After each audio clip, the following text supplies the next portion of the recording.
Northbound po itong ating tinataha. Tatawiran natin ng EDSA Ayala.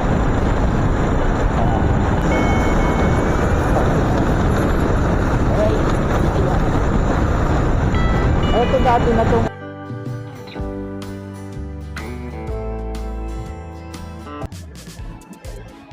Ayan, good morning po, isang pagpalang umaga, makulimlim. Araw po ngayon ng Huwebes, 8 sa buwan ng Enero 2026. Oras po natin 8:43 ng umaga. Kasalukuyan nandito tayo ngayon sa EDSA Makati area. Ayan, bibiyahe po tayo papunta ng Mandaluyong, dyan lang sa labas, no? Alamin natin yung present situation dito sa EDSA. Northbound po itong ating tinataha. Tatawiran natin ng EDSA Ayala. Ayan. Ayala Avenue pakaliwa. Pagkakumanan, McKinley. Papunta po ng Bonifacio Global City. Kumustahin natin yung paglalagay ng asfalto or asphalt laying. Oo, kung matatandaan nyo, inumpisahan po yan nitong holiday break, no? At inuna nila yung EDSA busway, yung bus lane. Pero sa nakikita natin dito, ayan, halos buo na dito. Kaya lang, napansin natin, ang lalaki nung gravitas o yung buhangin na nilagay, inihalo sa asfalto. Kakaiba, more than usual na nakikita natin na asfalto na makinis, no? Yung mga maliliit yung buhangin, no? Yung gravitas na nilagay. Ayan, sana makita sa video, Ayan, yung mga malalaki siya, gravitas talaga siya.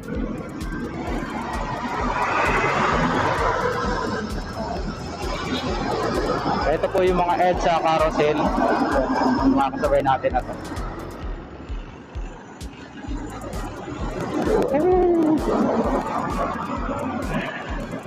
Pupuntahan natin yung isang pagawaan ng baterya ng drone diyan sa bahagi ng Pioneer Street sa Mandaluyong. Ngayon po kasi specifically wala na pong motorcycle lane dito sa EDSA. Kung matatandaan yung mga panahong una-una, meron siyang motorcycle lane,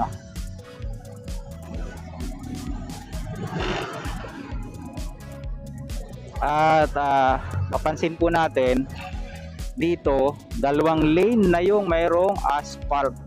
Ang pagkakaalam po natin, correct me po if I'm wrong. Ano yan po, parang 10 to 4 ng gabi yung schedule nila ng lalagay ng espalto, no? At kapansin-pansin, mas mataas po ng o mas makapal ng kaunti yung busway o bus lane, no? Kanyo? Ayan, Ayan, kasi di hamak na mas mabigat po yung mga bus kumpara sa mga private vehicles, no? Balik na tayo dito. Pinakita ko lang sa inyo kasi mabagal doon, dito tayo sa gilid. Mabilis-bilis ng konti. Kasi kailangan natin uling makabalik ng maaga-aga. Medyo late time pick up natin kay sir. Mayroon kaming pupuntahan. Hindi sa opisina. Siguro afternoon babalik siya didiretso siya ng office.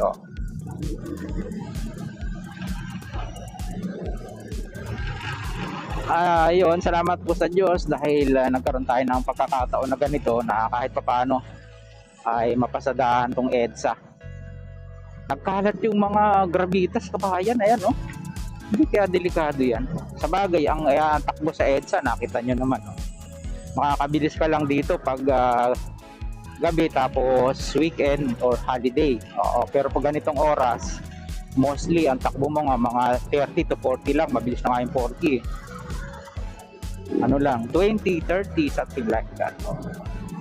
Parang namamasyal, gano'n. Andito na tayo sa EDSA Buendia.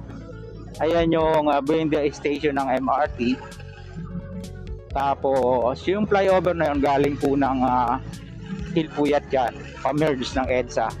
Ito naman yung isang subdivision dito na isang mamahaling subdivision. Oo. Nasa right side natin, Forbes Park. Ayan.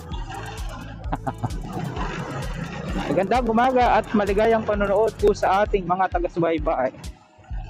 Alamin natin kung ilang minuto minuto yung galing EDSA Ayala hanggang dyan sa may paliko tayo ng EDSA Pioneer Street. Paglampas lang po yan ng tulay ng Mandaluyong o yung sa Pasig River. Oo. Bihirang-bihira po tayong magawi rito, kaya naisip-isipan ko na ibahagi sa inyo yung latest development nung paglalagay kukumpuni nga po nitong EDSA dahil talagang medyo balubak na po yung hindi naman kaila sa lahat talaga.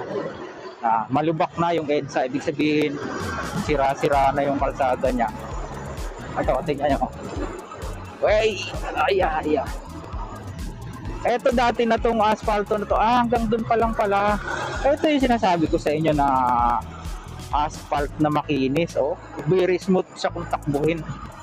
Kasi mas pino yung nilagay na gravitas. Kung ano man yung tawag nila dyan, Hindi man buhangin buhangin kasi sobrang pino kasi yun. Mabilis-bilis ang takbo natin dito. Pumapalo tayo ng mga 60 to 70. Tapos siguro pagdating uli ng EDSA Guadalupe ay medyo magbabagal na naman siya ng kaunti. Ayan, kita nyo naman.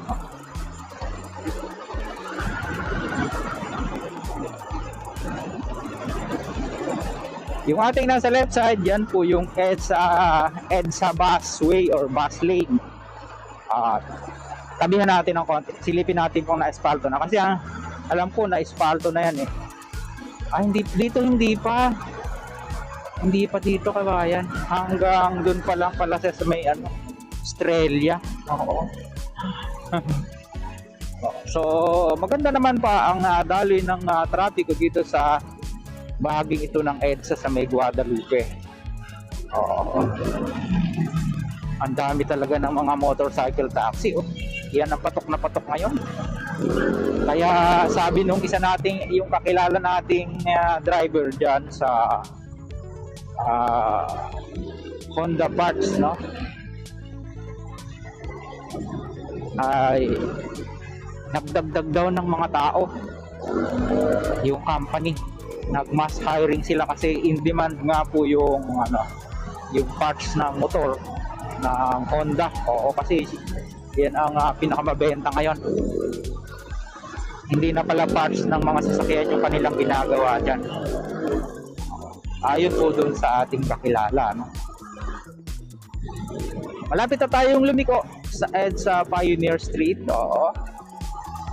Tama. Yung panulukan ng Pioneer Street. Kung maalala nyo, ito po yung dating Robinson. Wala na siya. Nagpaalam na.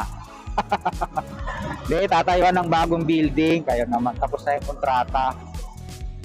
Dito na tayo.